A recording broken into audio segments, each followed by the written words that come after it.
ये हिंदी कहानी एक लव स्टोरी है, साथ ही सस्पेंस स्टोरी है। इसमें पत्नी अपने पति से अलग होना चाहती है। कहानी को अंत तक जरूर पढ़ें। इसी तरह की कहानियां आप यहाँ पढ़ सकते हैं। मेरा नाम रमेश है। मैं अपने आप को बहुत खुशकिस्मत मानता हूँ कि मेरी शादी रचना से हुई है। रचना और मेरी शादी घरवालों की मर्जी से हुई है। रचना बहुत सुंदर है। शुरुआत में मुझे लगा था कि वो मुझसे शादी को हाँ नहीं कहेंगी, लेकिन जब मैं उसे देखने गया तब उसके स्वभाव का पता चला। बहुत अच्छा उनका परिवार था। रचना जब शादी करके मेरी जिंदगी में आई तब से मेरी जिंदगी बदल गई है।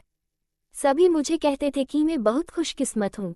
अभी मेरी शादी को करीब 3 महीने ही हुए हैं। मेरा सपना था कि मैं बड़े शहर में एक बड़ा शोरूम बनवाऊं कपड़े का। मैंने रचना को इसके बारे में बताया। रचना को पता है कि यह मेरे लिए कितना बड़ा सपना, मैं दिन रात इसी में लगा रहता हूँ। बड़ी मुश्किल से मुझे एक जगह मिली, लेकिन पैसे बहुत ज़्यादा थे, इसलिए मैंने अपने गांव की ज़मीन बेचने का फैसला किया था। ज़मीन में मेरे पिता के दूसरे भाइयों का भी हिस्सा था। इसी काम के लिए मुझे कुछ दिनों तक गांव में जाना पड़ रहा था। मैंने रचना को चलने को कहा क्योंकि पता नहीं कितना समय लग सकता है, लेकिन उसने कहा कि वो अपने मायके चली जाएगी। मैंने भी सोचा कि ठीक है। रचना अपने मायके चली गई। मैं अपने गाँव चला गया। रचना से मैं फ़ोन पर बात किया करता था। जमीन के कागज़ और सारी बातों में समय लग रहा था। इस दौरान मेरी पत्नी से मेरी बात होती रहती थी। मैंने एक शाम उसे फ़ोन किया तो वो कुछ बदली बदली थी, ज़्यादा बोल नहीं रही थी। मैंने पूछा, क्या हुआ, तुम ठीक हो? वो बोली कि मुझे आपको कुछ बात बतानी है। मैंने कहा कि बताओ, क्या बोलना चाहती हो? वो थोड़ी देर चुप रही और फिर बोली कि नहीं, अभी नहीं, मैं आपको मिलकर ही बताऊंगी। मैंने भी कहा कि ठीक है, लेकिन मुझे नहीं पता था कि मेरी जिंदगी में इतनी बड़ी बात होने वाली है। अगले दिन दोपहर में मैंने जब रचना को फ़ोन किया तो उसने फ़ोन नहीं उठाया। मैंने भी सोचा कि कुछ काम होगा, इसलिए मैंने उस बात पर ज़्यादा ध्यान नहीं दिया। मैं सारा दिन अपने काम में उलझा रहा। काम भी ज़रूरी था क्योंकि वो ख़त्म करके ही मैं जल्दी से रचना के पास वापस जा सकता था। दिन भर के काम के बाद मैंने फिर शाम को रचना को फ़ोन किया, लेकिन इस बार उसका फ़ोन स्विच ऑफ आ रहा था।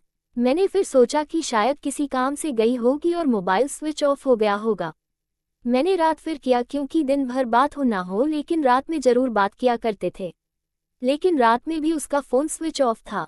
अब मुझे थोड़ी फिक्र हुई, लेकिन फिर मैंने सोचा कि वो उसके घर ही है, अगर कुछ बात होती तो मुझे फ़ोन आ ही जाता। थोड़ा बहुत विचार करके मैं सो गया। मैंने सोचा कि उसके घर में किसी को फ़ोन करूं, लेकिन रात में उस समय फ़ोन करना मैंने उचित नहीं समझा, इसलिए मैं सो गया। सुबह उठते ही मुझे यही ख्याल आ रहा था कि मैं रचना से बात करूं। सुबह भी मैंने फ़ोन किया, लेकिन अभी भी वही बात, उसका फ़ोन स्विच ऑफ ही था। अब मैंने उसकी मम्मी को फ़ोन किया, लेकिन उन्होंने भी मेरा फ़ोन नहीं उठाया। अब मुझे थोड़ी फिक्र होने लगी थी कि क्योंकि किसी से भी मेरी बात नहीं हो रही थी। करीब 3 दिन तक ना रचना का फ़ोन आया ना उसकी माँ का। मैं अपने काम में लगा रहा। फिर एक शाम मेरी सास का फ़ोन आया। मैंने पूछा कि रचना कहाँ है? वो बोली, रचना अपनी एक चचेरी बहन की शादी में गई है। शायद वहाँ नेटवर्क नहीं होगा, इसलिए बात नहीं हो पा रही है। मैं भूल गया था, रचना ने मुझे बताया था कि वो वहाँ जाने वाली है। मेरी चिंता थोड़ी कम हो गई और मैं वापस अपने काम में लग गया। रचना वहाँ 5 दिन रुकने वाली थी, इसलिए मैंने सोचा कि शायद 5 दिनों तक मेरी रचना से कोई बात नहीं हो पाएगी। मेरा काम भी लगभग खत्म हो गया था। मेरे हाथ में पैसे 2 से 4 दिन में आने वाले ही थे। जैसे ही मेरे हाथ में पैसे आए मैं वहाँ से निकल गया। वहाँ से निकलने के बाद मैं सीधा अपने पत्नी के घर ही गया, उसे लेने के लिए। जैसे ही मैं वहाँ पहुँचा, मुझे देखकर मेरी सास खुश होने के बजाय डरी हुई दिखाई दी। मैं थोड़ी देर वहाँ बैठा, उनसे पूछा कि रचना कहाँ है? वो बोली कि वो अभी आई नहीं है। मैंने बोला कि आई नहीं है, अभी तक उसका फ़ोन भी नहीं लग रहा। मैंने कहा कि आप मुझे वहाँ किसी का नंबर दे दो, कितने दिन से रचना से बात हुई नहीं है। वो कुछ देर सोचती रही, फिर बोली कि अभी मेरे पास नहीं है, मैं आपको किसी से पूछ कर देती हूँ। करीब 8 दिन हो गए थे मुझे रचना से बात किए। मुझे रचना पर भी गुस्सा आ रहा था कि उसका फ़ोन स्विच ऑफ क्यों है। साथ उसका फ़ोन काम नहीं कर रहा तो वो किसी के भी फ़ोन से बात कर सकती, लेकिन उसने मुझसे बात नहीं की।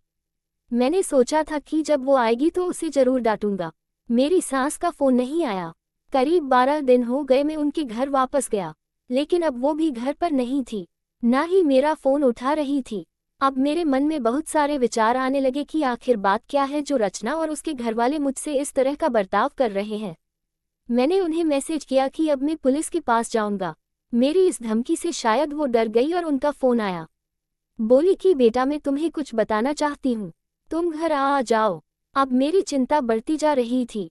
ऐसी क्या बात है जो ये सब मुझसे छिपा रहे हैं।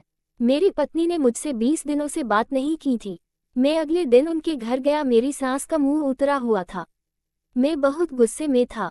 मैंने जाते ही उन्हें जोर से चिल्लाते हुए पूछा कि कहाँ है रचना। मेरी सास मुझसे बोली कि बेटा अब मैं जो तुम्हें बताने वाली हूँ उस पर तुम्हें विश्वास नहीं होगा, लेकिन यही सही है। वो बोली कि रचना किसी के साथ भाग गई है। मुझे मेरे कानों पर विश्वास नहीं हुआ कि मैंने क्या सुना। मैंने बोला आप कुछ भी बोलोगे और मैं मान जाऊंगा। वो बोली बेटा यही सच है। तुम्हारी शादी के पहले उसका एक प्रेम प्रसंग था। जब वो वहाँ गांव में अपनी बहन की शादी में गई तो उसे वो वहाँ मिल गया और वो मौका देखकर वहाँ से भाग गई। मैं जानती हूँ कि तुम उससे बहुत प्यार करते हो, लेकिन अब यही सच है, तुम्हें उसे भूलना होगा। हम लोग पुलिस के पास नहीं गए, नहीं तो बदनामी होगी, इसलिए हम इस बात को तुमसे छिपा रहे थे। रचना मेरे साथ 3 महीने तक रही थी। जितना मैं उसे जानता था वो ऐसा नहीं कर सकती थी, लेकिन उसकी माँ ये कह रही थी तो मैं कैसे ना मानता। मेरा मन अभी भी मानने को तैयार नहीं था। मेरी सास मेरे आगे रो रही थी, माफ़ी मांग रही थी। इतनी बड़ी बात मेरे घरवालों को पता चली तो उन्हें भी विश्वास नहीं हुआ। रचना स्वभाव से बिल्कुल ऐसी नहीं लग रही थी। रचना की माँ को देखकर मैं और मेरे घरवाले चुप रह गए। हमने कुछ बड़ा कदम नहीं उठाया। मैं अपने साथ हुए इस धोखे को बर्दाश्त नहीं कर पाया। मैंने रचना को बहुत प्यार किया और मुझे कुछ भी हासिल नहीं हुआ। रचना नाम से मुझे नफरत हो गई। मेरी जिंदगी पर इसका बहुत असर हुआ। मैं जो शोरूम की शुरुआत करने वाला उसके लिए मेरे पास अब सब कुछ आ गया था, लेकिन फिर भी मुझे अब कुछ करने का मन नहीं हो रहा था। किसी के साथ इतना बड़ा धोखा हुआ तो कैसे खुश रह सकता है। मेरे घरवाले मुझे संभाल रहे थे।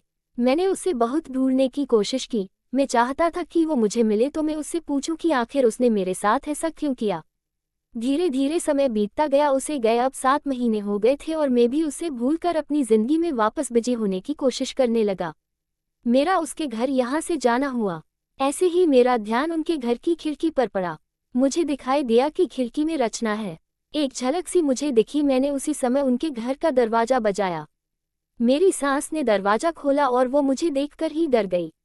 दरवाजा खुलते ही मैं अंदर जाने लगा। मेरी सास ने मुझे रोका, लेकिन मैं नहीं माना। अंदर में कमरे में गया तो रचना को देखकर मैं हैरान रह गया।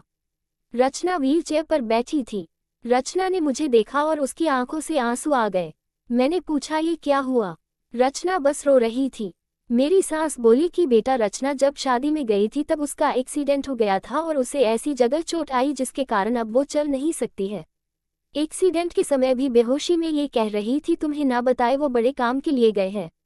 डॉक्टर ने जब बताया कि हो सकता है रचना अब चल ना सके और इलाज पर बहुत ज़्यादा पैसा लगेगा, तब भी मैंने कहा कि दामाद जी को बता देते हैं।